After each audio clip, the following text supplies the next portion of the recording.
Crystal Palace had lost just once in 8 games to move clear of the bottom 3. Chelsea rounded off a miserable Christmas with defeat at Ipswich.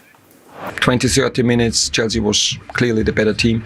And then with 1-2 adjustments at halftime, we were more aggressive, playing more forward, creating chances. So over the whole period of the game, I think it's a deserved point. We have to take our chances, and if we don't take our chances, being in the Premier League, it's never over until the last minute. And then obviously to concede that goal right at the end is very frustrating. When we are together, it's always better. Yeah, and we see in the second half, we have also the quality to beat them. And this is what we did the second half, and yeah, we deserve it. It's a shame because I think we deserve to win the game. We had so many chances, and we know that you have to be clinical, otherwise the game is always open.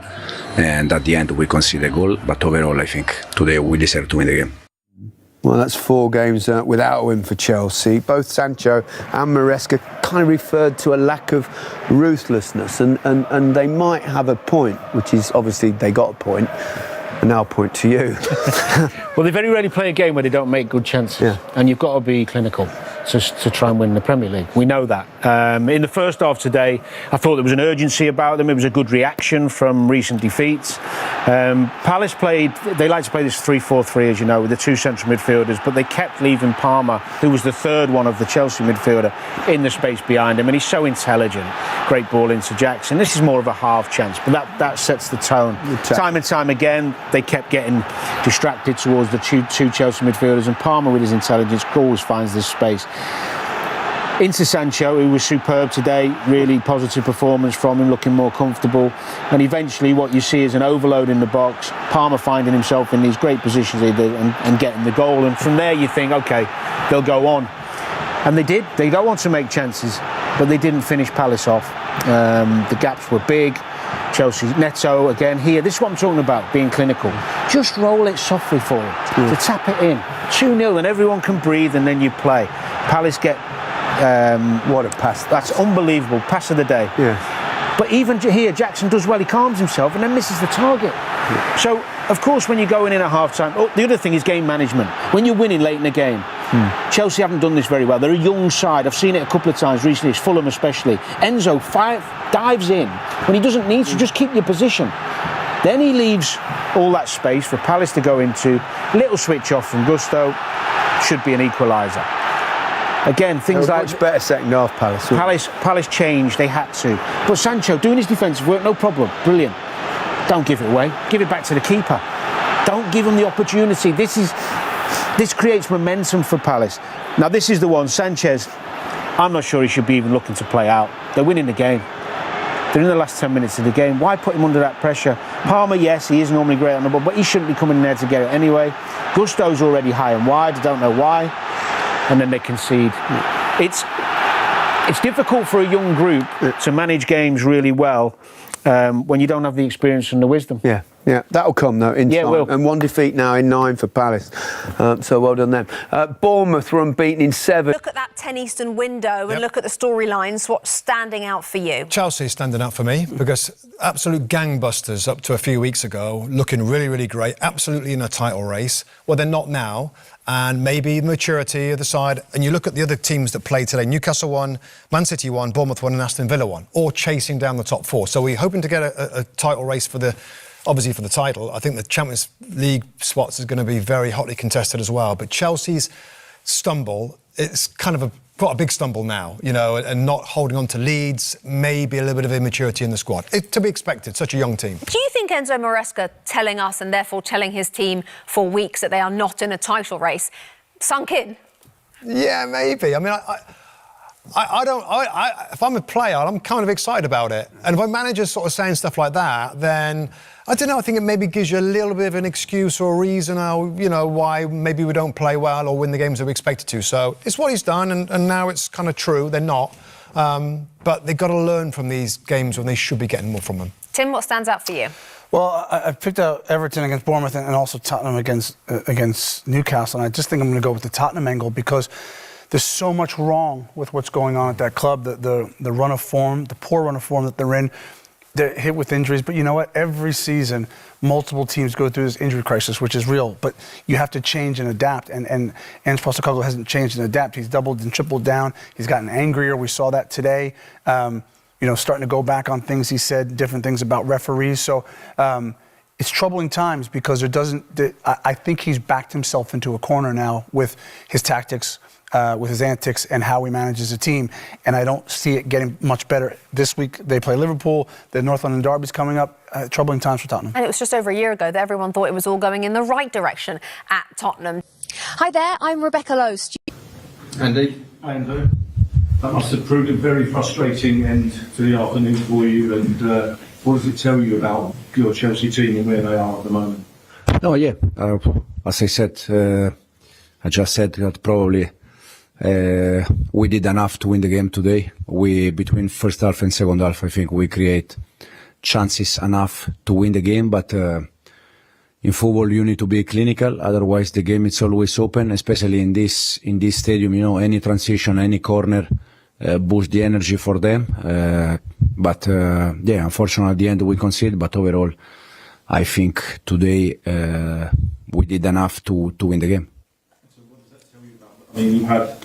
It's now 4 games since you won, and it's quite a frustrating spell for you. And Newcastle have gained ground on you again today. So what does it tell you about the mentality of your team? No, it's 2 weeks ago, 3 weeks ago, we were talking about title race. Now, I never thought that we knew that Newcastle, Aston Villa will be there, the City will be for sure there. So for me, it's not about the table. It's just about to see how we can improve things. Today, the performance for me was very good on the ball, off the ball. But this moment of the season, I knew that it's going to happen in any season for any team, that you have some moment that you are not able to win games. The reason why, I think every game is different. Sometimes it's for one reason, sometimes it's for different reason. But today, if I have to decide the reason why we didn't win the game, I think it's just try to be clinical when you have the chance to kill the game, because 2-0 probably the game is finished. But if you continue to be, open at the end, you are going to concede some transition, some corner, and you can concede. Bobby? And, against Everton and Fulham, you made, I think, 2 subs and 1 sub. And then today you made 2.